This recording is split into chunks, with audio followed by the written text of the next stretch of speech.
I'm absolutely delighted to welcome our speaker tonight, Tamsin St George. You can find Tamsin online at her website, which I shall pop into the chat very shortly and again at the end. Tamsin St George has been studying astrology for over 20 years. She began to practice in 2011 and holds 2 diplomas in astrology. And Tamsin's been a tutor with the Chiron School of Astrology since 2017. Over the past few years, she has been exploring the archetypes of the asteroid goddesses. And she's held at least 2 series of seminars on those with her colleague Lorraine Grayston, who I think is also here tonight. Tamsin, I don't think she'll mind my saying, has a natal 12th house Saturn Chiron conjunction in Pisces. And she is absolutely passionate about using astrology to support soul healing. So I'm delighted that she's going to speak to us tonight on a very interesting subject, the forthcoming conjunction of Chiron and Eris. So Tamsin, welcome, and over to you on Chiron conjunct Eris, healing crisis or cathartic release. Thank you. Thank you so much, Gillian. Thank you. Well, hello to everybody, and hello to some familiar faces that I can see. It's lovely to see you, and also the people that I don't know. Welcome to the evening. I'll now go into my presentation. And here we go. Chiron conjunct Eris. Healing crisis or cathartic release. So tonight I'll be sharing the results of my research, drawing from Greek myths. Myths that had a great influence in how ancient Greeks thought and worshipped to understand their everyday life. And we use this an awful lot when we look into the archetypal energy of charts to understand what might be coming through for the personal expression for somebody. Today, as we become increasingly aware of the shift away from patriarchy to a rise in feminine sovereignty, we can apply the power of these myths to our personal lives. We do this by studying their ancient symbolism and teachings, and then expanding and formulating our own life philosophy from it. What feels relevant to you can be really helpful to broaden you out in a life perspective to be studying it in this way. So this evening's presentation is divided into 3 parts. First of all, we will look at the archetypal energy of Eris, known as the goddess of chaos, discord, and strife, before moving on to Chiron, the wounded healer. They're going to be example charts along the way to demonstrate key points. In my third part, I want to highlight the influence of the planet Saturn, the great taskmaster, record keeper, marker of time and karma, who brings his graduating presence to the union of these 2. So please put any questions in the chat, and I'll come back to them at the Q&A at the end. But I thought, let's start first of all by thinking about what is a cathartic release, which is rather the point of the evening. So it's a process of experiencing and releasing strong or repressed emotions, often resulting in a feeling of relief or emotional cleansing. The term originates from the Greek word catharsis, meaning cleansing or purification. So that's the backdrop to hold in your mind as we go on. Let's move on to Eris. Who is she? And what does she stand for? In ancient Greece, Eris was labelled the goddess of strife, discord, and chaos.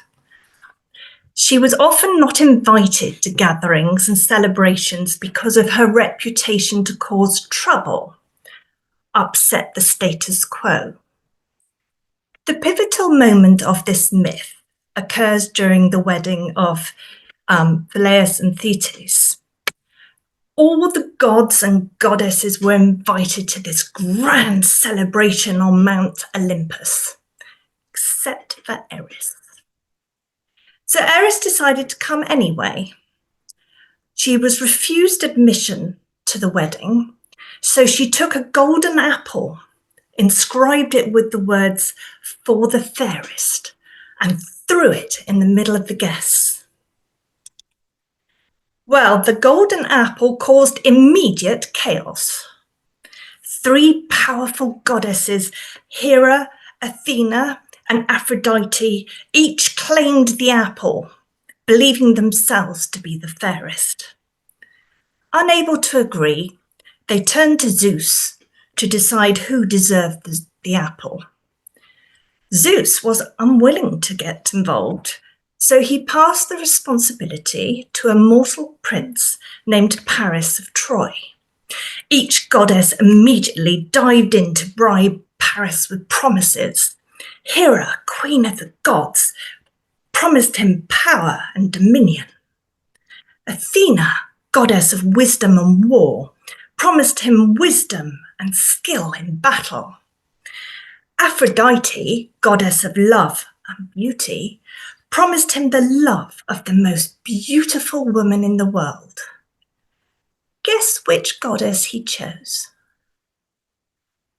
He chose Aphrodite, who granted him the love of Helen of Sparta, the most beautiful woman in the world, but unfortunately already married to King Menelaus.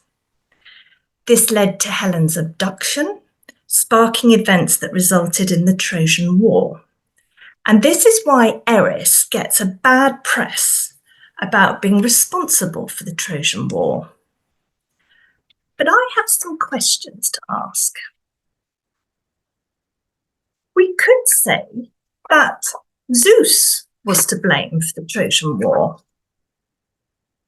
Let's get him up here. For his avoidance in settling the quarrel, there he is on the outside, and calling in Paris to decide on his behalf. He is the king of the gods, after all. Did he use this responsibility wisely for conflict resolution here, I ask? I'm sure we could think of some modern day leaders who embody these characteristics. We could also say that Aphrodite, goddess of love, was to blame for trying to bribe Paris to appease her vanity. This could also extend to the goddesses Hera and Athena too, in trying to claim the prize of the fairest. How about Paris for his naivety, following his egotistical instincts to claim Helen of Troy? Love at a price. There were consequences of his choice. Did he ever own that? So from her mythology, we can glean that Eris was prepared to take on the hierarchy of the gods at Mount Olympus for not being inclusive. She fought to liberate herself by standing up for what she believed in, whilst exposing the vanity of the other goddesses. Therefore, Eris invites us to look beyond the appearance of things to what is really going on under the surface. She is an uncompromising truth seeker who is unapologetic and not afraid to shake things up, a symbol of the unveiling of collective and/or individual repression in a patriarchal world. So if we adapt this myth to modern times,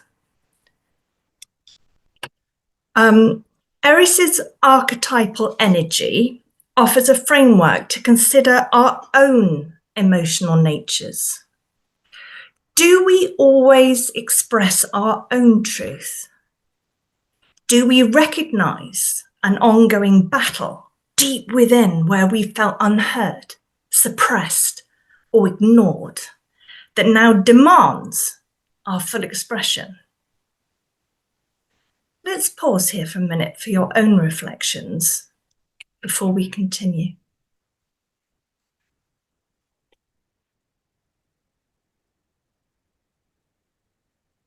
So, goddess of chaos, discord and strife. We could view it as discord, chaos and strife to get to the core of what is seeking expression from your own personal truth.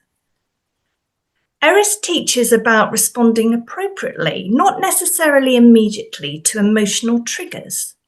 She knew she wasn't invited to the wedding, but she waited to throw in the apple, which exposed the goddess's vanity, disrupting the status quo.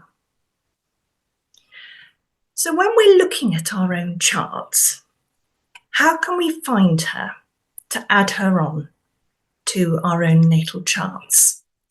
Well, we use some software called astro.com. Here it is.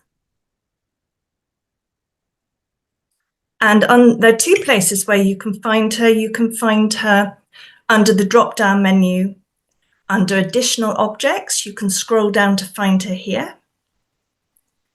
Or you can add her in as a manual entry, and her number is 136199.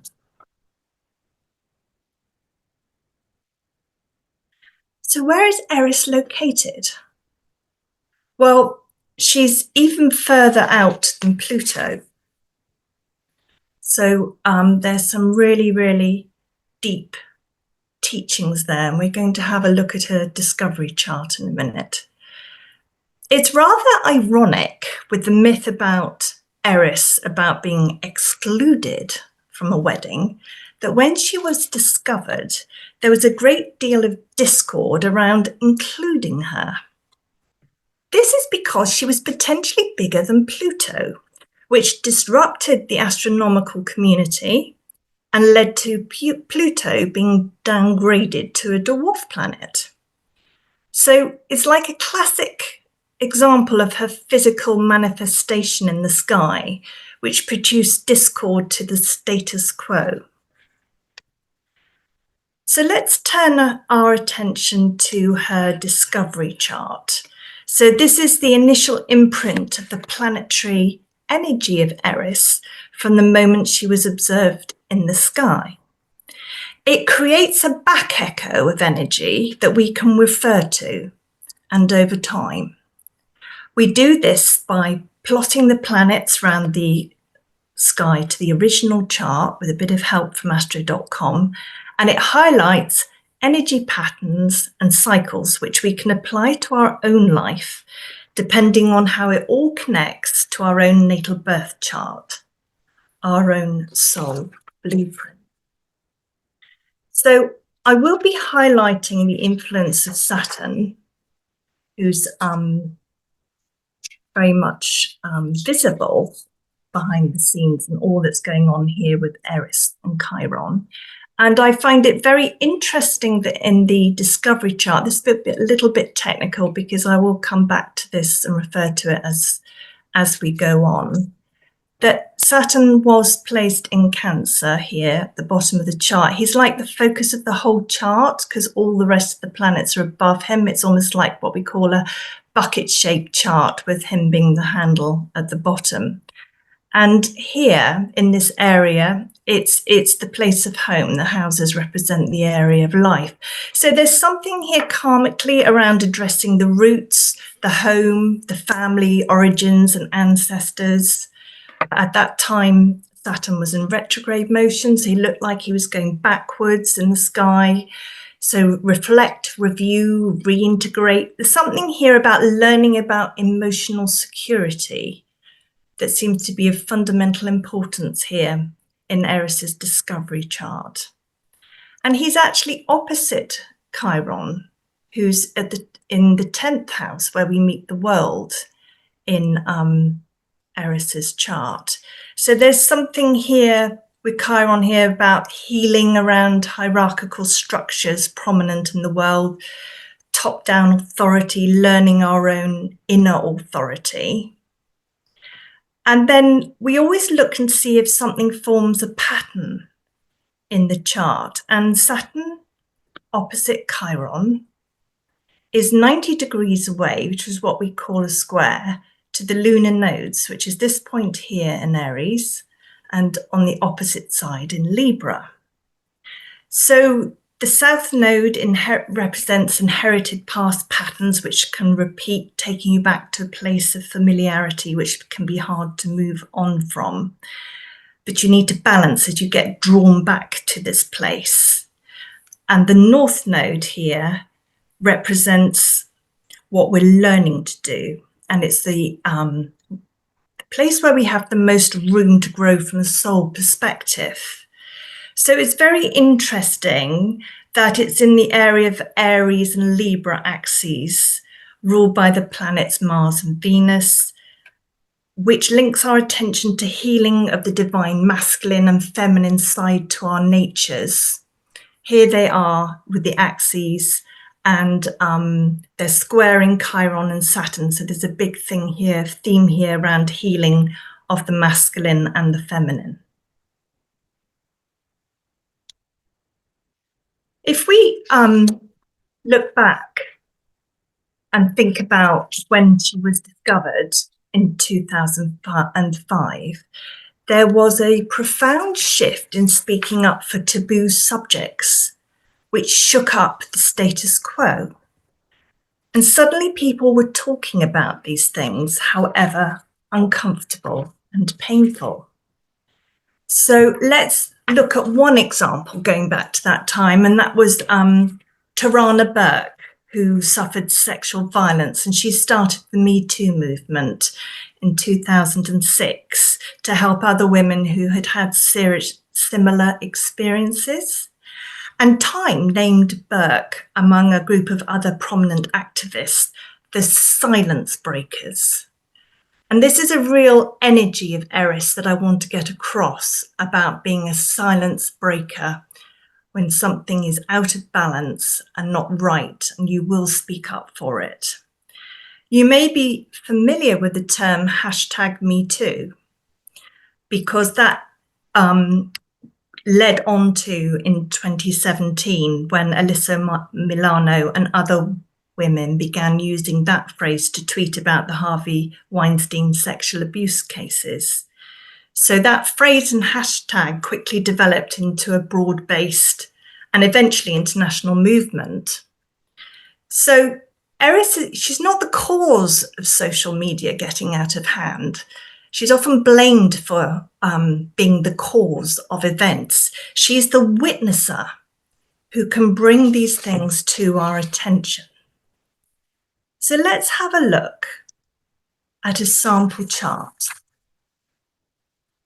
So here you can see I've highlighted where Eris is in this woman's chart. You can see where it is natally, and it has Jupiter, the largest planet of the solar system, on Eris.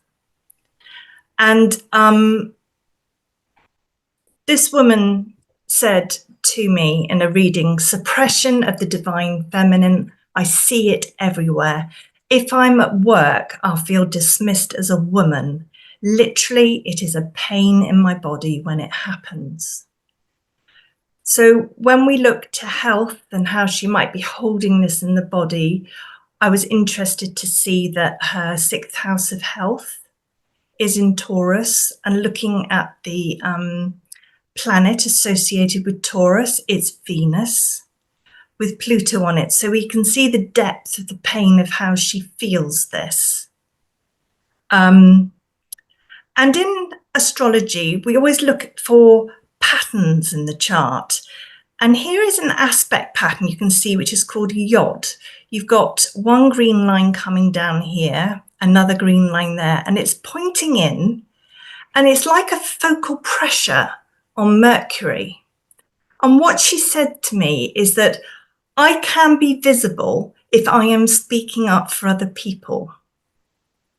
And again, it's interesting that she was saying that this sort of happens to her at work because her place of work is represented here at the 10th house in Virgo, and the planet associated with that is Mercury, right back here in the first house. So I can be visible if I'm speaking up for things that free up other people.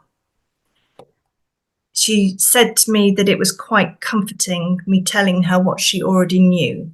This is an incredibly competent businesswoman who hasn't been able to understand why this rage has been coming through her. So it was a very deep time we spent together. So fire is the strongest element representation of how Eris may function in our lives through her placement in Aries. She entered Aries in 1922 and she won't leave it till 2044. So what if she is aspecting another planet in another element in your birth chart? You may be listening to me tonight and think, well, I don't always sort of rage, so this doesn't apply to me. And if you do feel that rage and it's a bit more pronounced, there can be an initial burning reaction and you see red and you think, oh, I better hold off a bit. I really am, wow, something has ignited in me. But if Eris is talking to in a challenging way, maybe a square or opposite, something in air, can be a restlessness, an overactive mind, churning things over, unsettled, and you're using your thinking energy. And that's how she's coming through in the strong way for you personally, if you have a lot of air energy. Or if she's talking to you in a challenging way through an earth sign in your chart or an earth planet, do you notice that headache, that heartache, that tummy ache when you don't express yourself fully? Here, the lack of expression can be held in the body. What about water? Festering. I spent a lot of time with a client talking about that festering energy of that lack of full expression through a watery moon in Cancer that was squaring Eris. Overwhelm, confusion, and therefore inability to focus. And fire to water can be a bit like a steaming volcano. So there are many ways in which you might be feeling this in your own chart energy. So let's move on to a more public example. What crusading public figure embodies a modern day Eris silence breaker? Let's see some ideas in the chat if you'd like to add in before I show you who it is. Anybody got any thoughts of who would you think of as a crusading public figure? Can't see the chat from here, Gillian. Have we got a few ideas coming through? Not yet. I imagine. Not yet. Okay. Crusading. Do you want females or any crusading? Oh, here we are. Oprah Winfrey is one. Oh, that's a good one. Is it specifically women you're after? Greta Thunberg has come up twice from different people. Well, there we go. Those different people. Erin Brockovich. Love it. Yeah, love it. Well done. Well done. I'm thinking of Greta Thunberg. Lots of examples that we can relate to, but yes, let's have a look at Greta. Very interesting chart. Let's remind ourselves of some of Eris's teachings that I've been talking about tonight. Things like challenging the status quo, social norm, or prevailing world views. She fights to expose and liberate. So Greta in her chart has a grand fire trine connecting Eris here to Jupiter and Pluto. So there's an ease of how these are talking to each other and how they're connected with the range. And she understands, for her to understand her power and why she fights, and why she expresses herself like she is.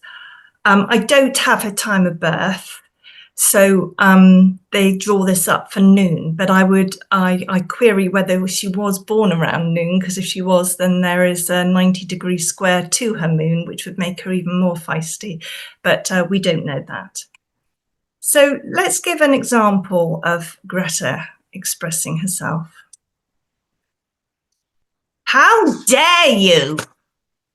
You have stolen my dreams and my childhood with your empty words. I love hearing somebody express themselves fully. That's just great. And when we look at her chart as terms of what was going on in the sky at that time, Jupiter, the largest planet in the solar system, you see how we plot them around the outside of the chart, was speaking to Pluto, the depth charger of her chart, her core evolutionary potential. So it ignited the whole trine of the energy of fire for her expression. And Saturn, Lord of karma, graduation, self-mastery, is actually on her sun sign here as well in Capricorn, and standing up to authority. So you can see how she can have been motivated. There is more here, but I thought she was a very good example to consider. And look, there's even a similar expression between these two people. Put them together. And I love this about Greta. No one is too small to make a difference. Wonderful. Let's have a look at the first pass of Chiron conjunct Eris and how it ignites Greta Thunberg's chart, because I don't think we've heard the end of this young lady. So here they are at 25 degrees. And this aspect, this transit, is talking to her Uranus, her Venus, and Saturn. They form a different color, which is known as a learning triangle. So there's something here around raised awareness of her Venusian qualities and about stepping up through time in her own communication. And on this day, Venus, your personal values, and in Aries, will be in Aries on her Eris, where Eris was when she was born. So the backdrop of this energy is really powerful. And as I say, I don't think we've heard the last of Greta. So that concludes my introduction to Eris, uncompromising truth seeker.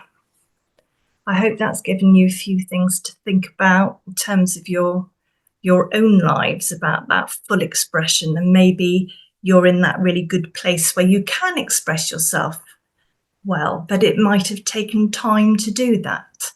And that's something to reflect upon for your own life and story. So let's have a look and see what Chiron represents, because we're trying to get to the feeling of what happens with these when these two come together. So here he is.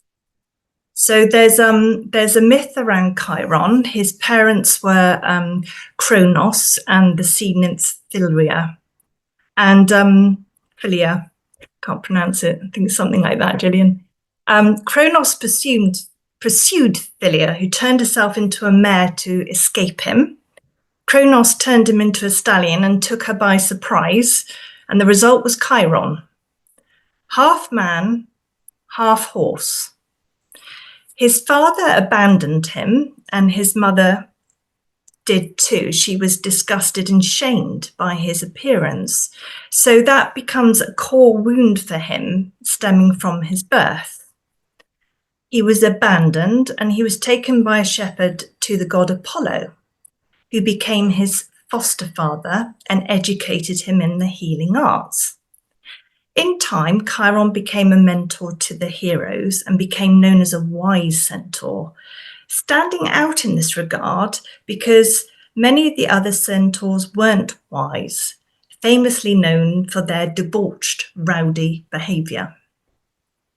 There are differing accounts as the myth continues, but the gist of it is that the centaurs started stampeding when they smelt wine opened by Hercules. So Hercules started firing arrows in the air to break up the ensuing scrum. Even though Chiron tried to gallop away, one of the arrows got lodged in his thigh. This arrow had been used by Hercules to kill the Hydra in his second labour.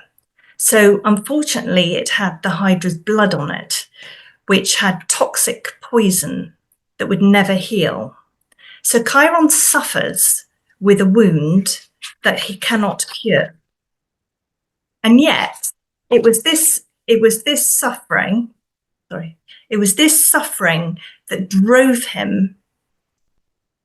drove him to search for relief. And that search brought him knowledge, wisdom, and experience that expanded his knowledge around healing.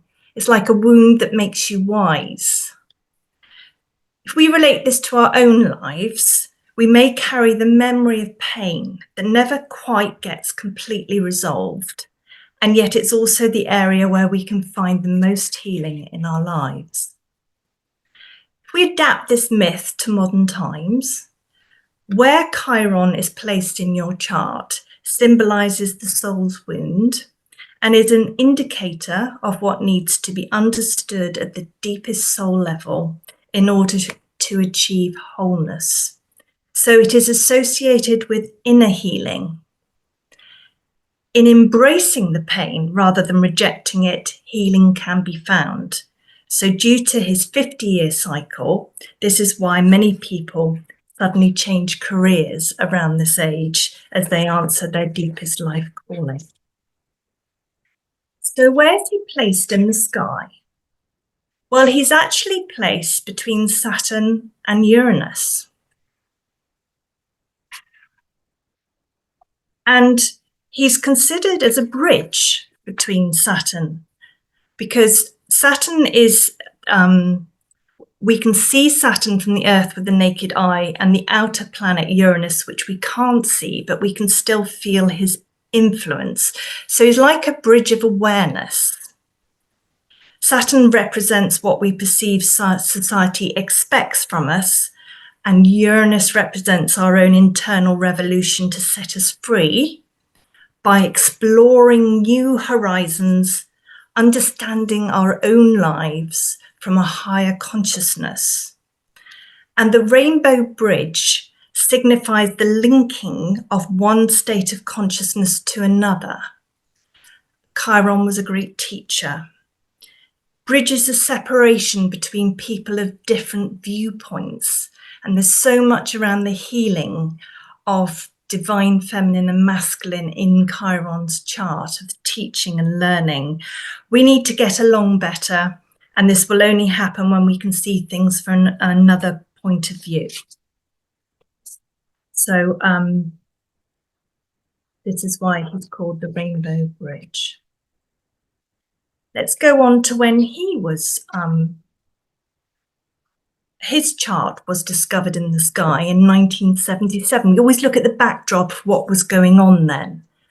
The wounded healer, a symbol of a key to unlocking and understanding our deepest healing. So there was a shift in collective consciousness at the time, complementary health, holistic healing, more acceptance of psychotherapy for inner healing.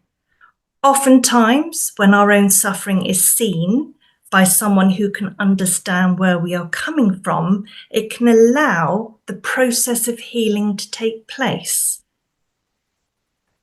But let's see if there are any more clues here in Chiron's discovery chart as to what it is that has come down for healing in particular.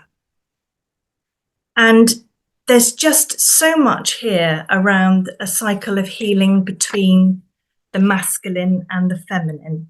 So it's going to be a little bit technical as we look at the chart while I explain this. I was blown away to see that the South Node, what we need to clear and understand, is conjunct Eris on the IC, the bottom of the chart, the most rawest, vulnerable place of ancestral healing. And it's here in Chiron's own journey. Here he was discovered at 3 degrees Taurus. He's been all the way around the signs of the zodiac, and he's nearing completion of his 50-year journey. He's past the South Node Eris conjunction, and he's coming up to 25 degrees of Aries. So Eris and the South Node are forming what we call a T-square to the moon in Cancer. Again, there's something really big here about a lesson not learned, a skip step, something emotional to be resolved for Chiron's evolution, the integration, understanding, emotional vulnerability. And then we have divine masculine as represented by Mars and Leo here at the apex. So that's a pressure point here from the Sun and Chiron. You can see that his healing is linked to the masculine through Mars being in Leo. And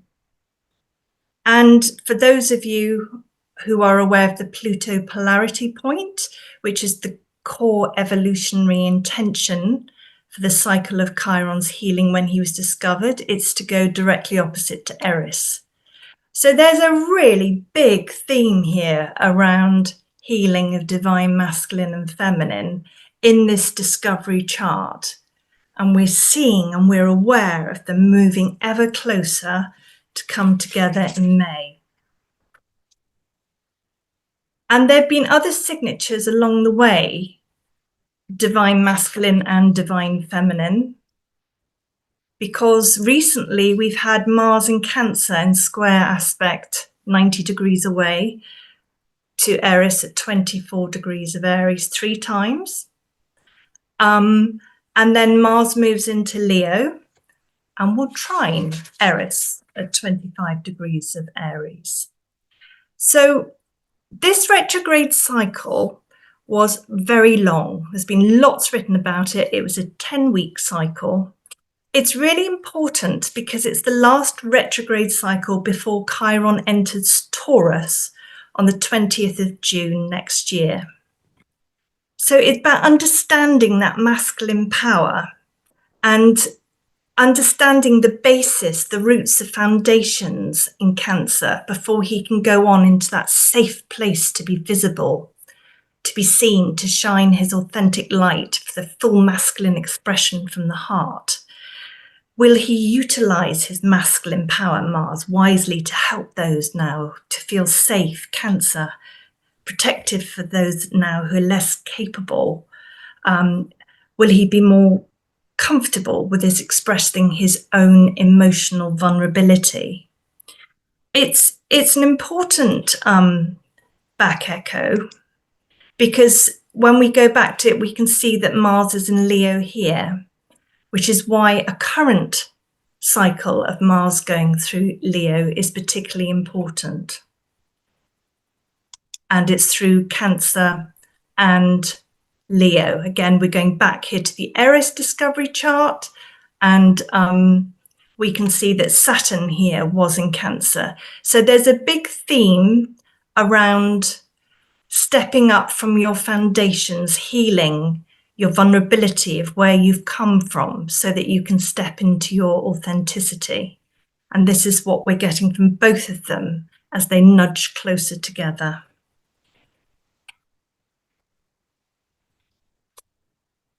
Few suggestions. around the healing of Chiron in Aries. Who am I? Healing self-doubt and deep identity issues around being a nobody or imposter syndrome. Understanding that even the ashamed or vulnerable parts of your nature have made you the person you are today. And deep acceptance and compassion of your own healing journey can heal the identity wound of Chiron traveling through Aries. So that concludes my background gallop through Chiron. So you've got some really deep soul healing through Chiron, and then you've got uncompromising truth speaking from Eris. But I wanted to have a look, because I've got some more examples, at an astrological aspect that brought Eris's energy out into the focus. Whoops, let's go back to that. And this is when Eris is deep out in space, as I showed you in the earlier slide. So when she came into contact with Pluto via the tension of a 90-degree square, she brought Pluto more into our consciousness. And the further out a planet can be, the deeper can be its teachings. So Pluto is known as the Lord of the underworld, where we have to face something for radical transformation to occur, intense, permanent change. And then squaring or shouting at Eris, there's a challenge. There's a timing for confronting radical feminine healing around something emotional, unacknowledged, or buried in our inner core. There are many examples of this, and I'm sure you can think of your own.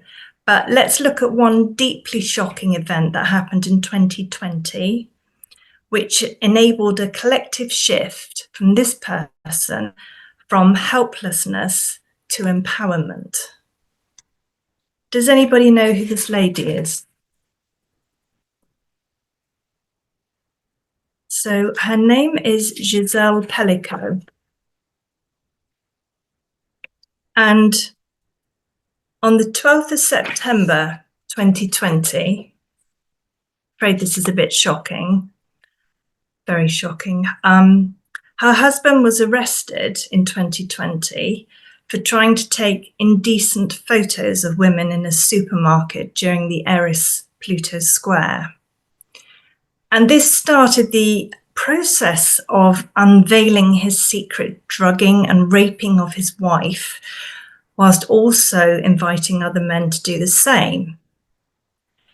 There's a television program, Married to a Monster, how Giselle Pellico went from victim to feminist hero. And when I heard her story, I was so touched and so moved about what she had gone through. And I just thought, this speaks to me so much of Eris, about how she's conducted herself throughout this whole process. And so I was, again, we don't have a time of her birth, but I was fascinated to see that when she was born, Chiron and Eris were in square aspect to each other. And yet in this time, in 2020, Chiron and Eris, you can see here down this, that Chiron is at 7 degrees in the sky, and her own Eris is at 7 degrees. So it's an exact fusion of bringing out a shocking truth. And Giselle had a campaign to transfer the sense of shame she felt, which is quite Chironic, how she felt it, on the woman to the man. She demonstrated a depth of courage and dignity. And she said, "I'm determined my truth will be told," which sounds very Arisian to me. On the day of the court case, guilty verdict at the end of last year, I saw that transiting Eris has moved to being opposite her natal Saturn-Jupiter conjunction. So what have we got? We've got in the sign of Libra, the scales of justice. And we've got Saturn, Lord of Karma, and Neptune, endings. And this came out at this time with Eris being at the same degree through this opposition, the timing of karmic events. And I was also fascinated to see that she has a yod in her chart, her sun in Sagittarius, denoting a truth seeker. And we never know, these green lines coming down to the outer planets, we never know how it will function in our lives. But it is interesting if you think of Jupiter as the higher courts and Uranus as trauma release and higher consciousness, that on this day of the guilty verdict, transiting Jupiter down here is opposite her sun sign in Sagittarius. So it's like a release point to all of this tension that she'd been going through in all of those years as she'd gone through this court process seeking justice. Speaking on 19th of December after the trial, she stated she never regretted waiving her right to anonymity and opening the doors to the trial so that society could see what happened. She said, "I have confidence in our capacity collectively to find a better future in which men and women alike can live harmoniously together with mutual respect." I would really love to meet this incredibly brave woman.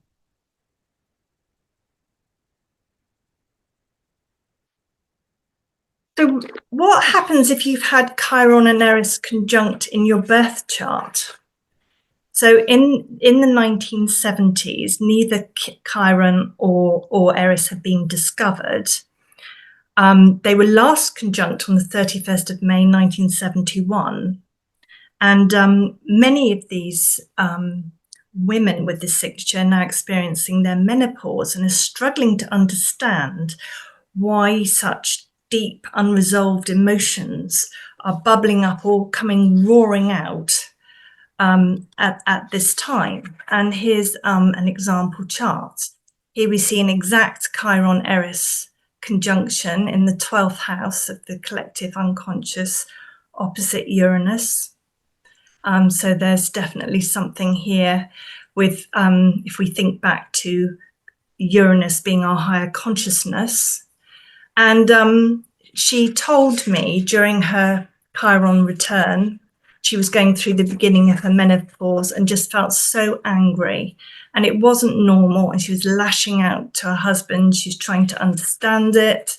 Was there something wrong with my liver? Every little thing would bother her and she would start cursing. So this was quite a revelation for us to have this conversation.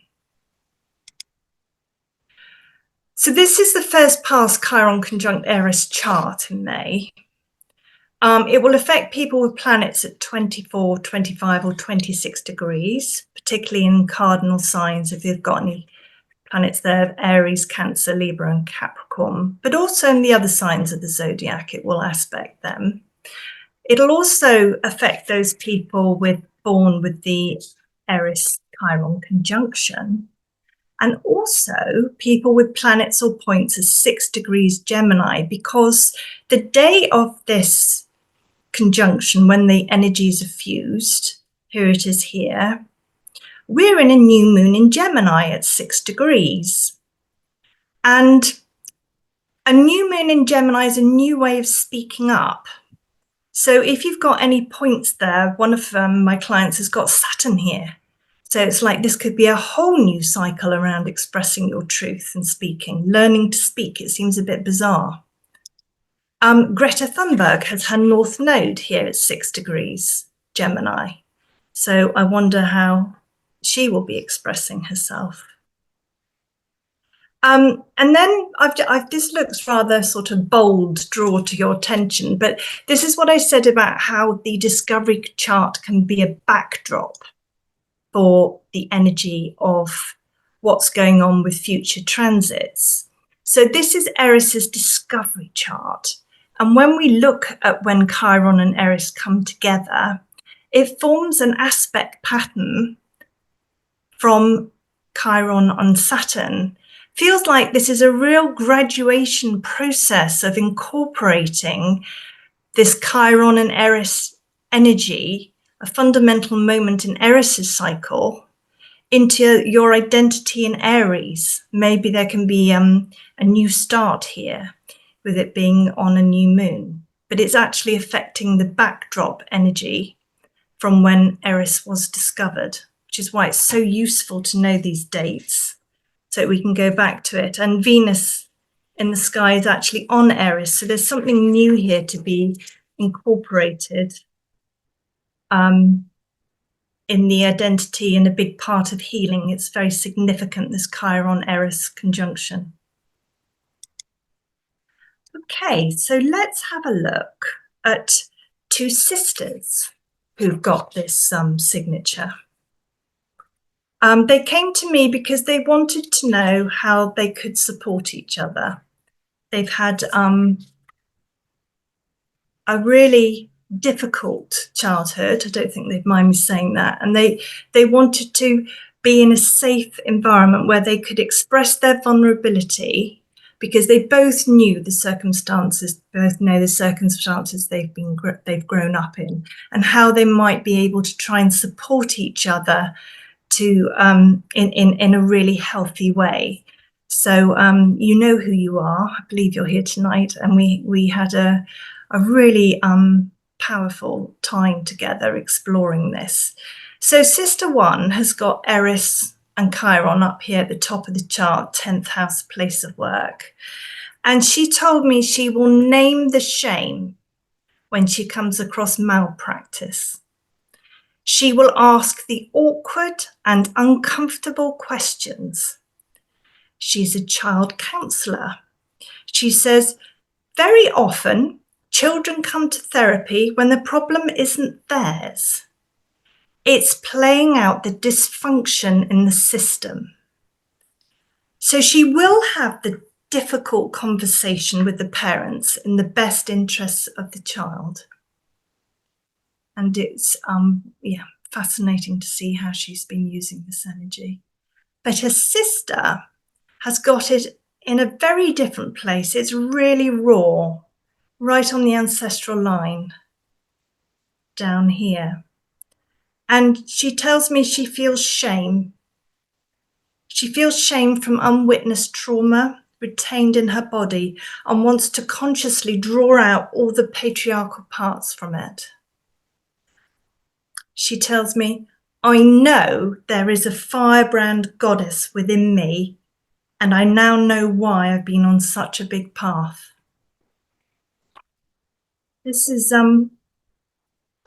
really big stuff that people are going through. So a firebrand goddess within me, I thought that is so like Eris. So that now finishes my client case studies. And I just want to return to Saturn's influence during Chiron's return journey and his influence through Eris as well. So he's shortly going to be moving into Aries on the 25th of May, and he's moving in 2 days before Eris and Chiron meet.